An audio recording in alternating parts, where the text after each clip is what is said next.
कैसे एकरे साथे रहब। दिमाग खराब हो गइल बा। कहीं हमार सखी सहेली पूछिए कि तुम्हार शादी भइल है तब तो तू खूब मजा ले लेबू, तो उ सबके हम का दिखाई, कौन मुँह लेके जाए अपने बूढ़ आदमी के लेके। एकदम दिमाग खराब हो गइल बा, हमार जिंदगी नर्क बन गइल बा। हम का करी। बुढ़वा जौन ऐसन बूढ़ आदमी से शादी हो गइल बा, ना ओकरे साथे सो सकेनी ना बैठ सकेनी।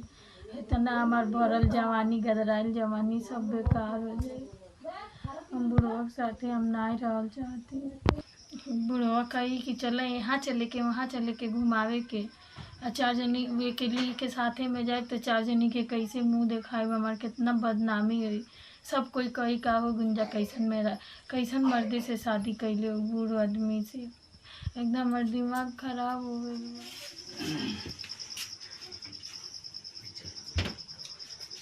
बतावा खाना ना खैलू है? हाँ हाँ हाँ खैनी है। अच्छा, अब ठीक है, कौन बात ना है? नहीं कोनो बात नहीं है, ठीक। आखिर हथवा उठवा काहे हमार टारत टूट थे? आखिर बिना छुएले चले गए के लाइन है? कहाँ तू बूढ़ आदमी, कहाँ हम जवान बानी। हमार माई दादा तुम्हारे साथ शादी करके हमारी जिंदगी नर्क बना दिया ना। तो अपन माई दादा से कहा काहे बोलो? तुम्हारे साथ रह वैसा ही हमार जवानिया रह जाती तो बूढ़ हो जाइए। हाँ ठीक है, तो आखिर नसीब के न ढंग से तुहार नसीब हमरे साथे रहल तो तू कहाँ जइबू? भाग जाए तू के छोड़ के। हमके हाँ हमके छोड़ के भाग और जइबू? का। ये बतावा खाना उना खैलू है? हाँ खाना वाना खैनी है।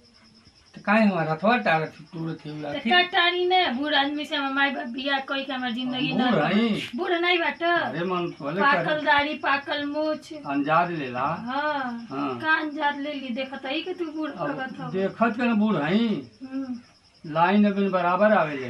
कमल लाइन बराबर आवेला? गोरखपुर वाली। गोरखपुर वाली? हाँ। तनी हम बूढ़े बूढ़े की कीमत ना आवेन जाने तो कितना कीमत है हमारे में। कितना कीमत बा? अरे बहुत तो था चल जाए जानत है वो का क्या कीमत है? का कीमत है?